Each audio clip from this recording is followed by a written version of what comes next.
Welcome to Power User with Crash Long Johnson. That's me. Today's episode is going to be CAT2 Automate Decline Invites. In this scenario, what we're looking at is, let's say that, hey, you got your calendar blocked out for Friday, for instance. But somebody is still trying to send you an invite for a meeting on Friday or other things on Friday, but hey, you're either wanting to utilize that for focus time or other things versus trying to get tied up in meetings on a Friday. So as we know, people still sometimes try to do stuff even though they see the calendar blocked out, or they don't even look at the calendar to find out if anything's going on with your day. What we're going to do is we're going to utilize Automate to go ahead and send out an auto decline based on the day, and also could do a time. And one step further, we can also have a look at to see if it's coming from a certain organizer, because let's say you still want stuff that might be coming from your boss. So with that said, let's get started and jump over the computer.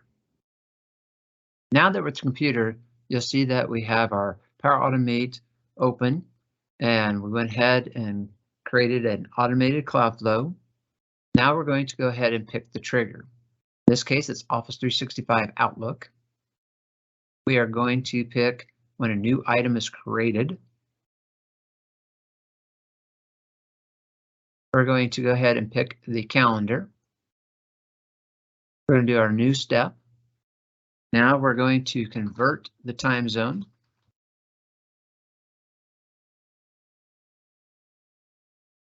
And we're converting the time zone because a lot of times it's in UTC. So our base time, we are going to do our start time of the invite that we're receiving. Our source time, we are going to pick the UTC, and we got to find it here, the Coordinated Universal Time, just the regular one. There we go. Our destination time zone is going to be the time zone that I'm in, and I'm going to do Arizona. And the format string, I'm going to go ahead and do the full short time. There we have that.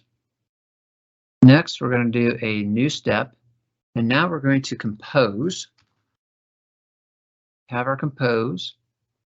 Before we get too deep, let's go ahead and do some naming convention, just so that way it always helps.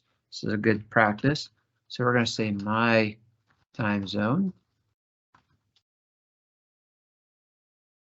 For our compose, what we're doing for this one is we want to know day of week. For our inputs, we're going to go ahead and get an expression, and I'm going to put this up here. So I'm going to add a note, and I'm going to get that expression so that way it can be added here. And we're going to do our expressions. So we're going to have our day of week.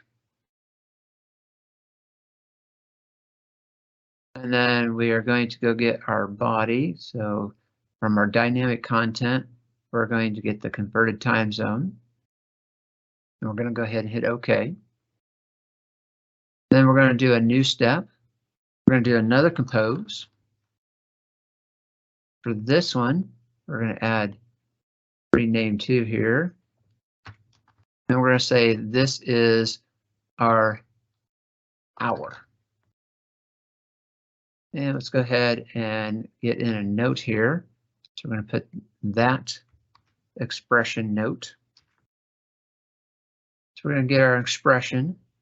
We're going to do format date time. We're going to go get our dynamic content of convert time zone. At the end of our expression, after the time zone, close parentheses, we're going to do a comma. We're going to do single quotes HH, which is going to be the hour. And we're going to go hit OK. All right, so we got our composed day of week, composed hour. Our next step, we are going to get our condition. And in our condition control, we're going to have a couple rows here. Our first one, we're going to get our output of the day of the week, and it's going to be equals to 5. Now, why 5? 5 is Friday. So 1 through 5 is Monday through Friday, and then Saturday is 6, Sunday is 7. We're going to go ahead and do our next one, which is going to be the hour. And we're going to pick, is it greater than or equal to? In our case, we're going to want that to be 12 p.m. and we're going to put that in double quotes. So I'm going to do 12 and put that in double quotes. Now, I'm not going to include it in this example when I actually test it, but I'll show you what you can do. Extra is we'll go down here when a new event is created. We're going to get the organizer. We say equals to, and now you can type in your manager's email address. So that way, or equals to or not equals to. So in our case, we'll say, hey, it's equal to Friday. It's greater than 12 p.m. and it's not equal to my boss, then go ahead and decline it. And so I'd put my boss's email address there. We're going to go ahead and take that out for now. We're just going to say, hey, anything on Friday, 12 and after. We have our condition. Now we're going to do a new step. And this is going to be not actually a new step. Let's go ahead and expand our condition back out. We need this in the yes. So now let's add in that new step, and we're going to do respond to an event. There's respond to an event. We're going to get the ID of the event. So in this case, it's when a new item is created, we're going to get the ID. The response is going to be decline. You can add some comment. So I'll just say, I no longer accept Friday meetings after 12 p.m. Arizona time.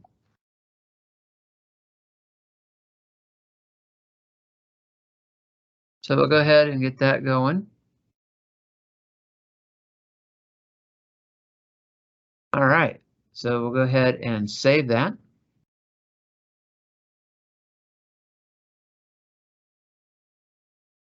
And let's go ahead and test this out. So we're going to manually run it. We're going to hit test. And I'm going to go ahead and send myself an email, an invite.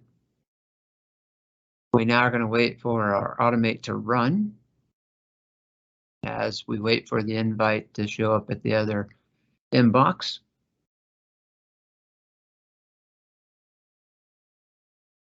It ran successfully. We'll look at everything here. So time zone, looks like the invite was for 5 p.m. Arizona time. Day of the week, Friday. The hour, 1700, so 5 p.m. Our condition is true, and it basically declined the event. So there you go. If you want to be able to automate where, hey, I'm going to decline events on a particular day and time, here's an automate for you to be able to do that. If you haven't subscribed, please subscribe. If you like the video, give it a thumbs up. Thank you for stopping by. Until next time, keep learning.